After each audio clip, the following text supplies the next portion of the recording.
আসসালামু আলাইকুম। কোনো রকমের আগার আগার ও ওভেনের ঝামেলা ছাড়াই বাসায় বানিয়ে নিন এই মিল্ক পুডিং রেসিপি। তো চলুন কিভাবে বানাই সেটাই আজকে আমি দেখাবো। আমি এখানে নিয়েছি একটা প্যান, তাতে দিয়েছি এখানে গরুর দুধ। আমি হাফ লিটার দুধ নিয়েছি। এখানে দিয়েছি স্বাদ মতো চিনি।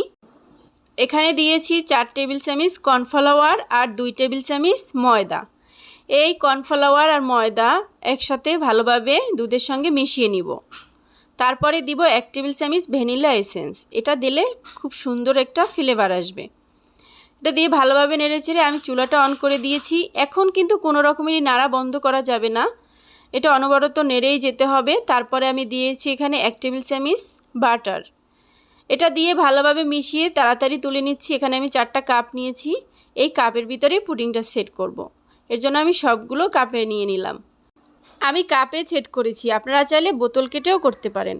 তো আমি এগুলি এক সাইডে করে রেখেছি। এখন আমি এখানে কিছু বাদাম, চীনাবাদাম নিয়েছি। এই বাদামটা ভালোভাবে ভেজে নিয়েছি।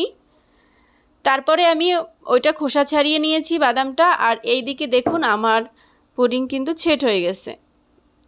আমি সবগুলি বের করে দেখাচ্ছি কতটা সুন্দর হয়েছে। আর বাদামগুলি একটু কুচি কুচি করে নিয়েছি। এটার ভিতরেই ধরে এভাবে একটু গড়িয়ে নিব। আমি কিভাবে করছি আপনারা দেখলেই বুঝতে পারবেন। এই কাজটা এভাবেই করতে হবে। তো এইভাবেই আমি সবগুলো বাদাম পুডিংয়ের গায়ে লাগিয়ে নিয়েছি। এখন আমি এখানে উপরে কিছু দিয়েছি ডার্ক চকলেট। এখানে মিষ্টি চকলেট দিয়েও এটা করতে পারেন। তারপরে একটু বাদাম দিয়ে আমি আর একটু ডেকোরেশন করে নিচ্ছি। দেখুন কতটা দারুণ লাগছে, খেতেও কিন্তু অসাধারণ একটা টেস্ট। বাদাম অ্যান্ড মিল্কের কম্বিনেশনটা কিন্তু জাস্ট ওয়াও। আপনারা অবশ্যই বাসায় একবার ট্রাই করবেন। আমার ভিডিওটি যদি আপনাদের কাছে ভালো লাগে তাহলে প্লিজ আমাকে সাবস্ক্রাইব করে পাশে থাকবেন, যাতে আমি এই ডিলিশিয়াস রেসিপি দেওয়ার সাথে সাথে আপনাদের কাছে নোটিফিকেশন পৌঁছে যাবে।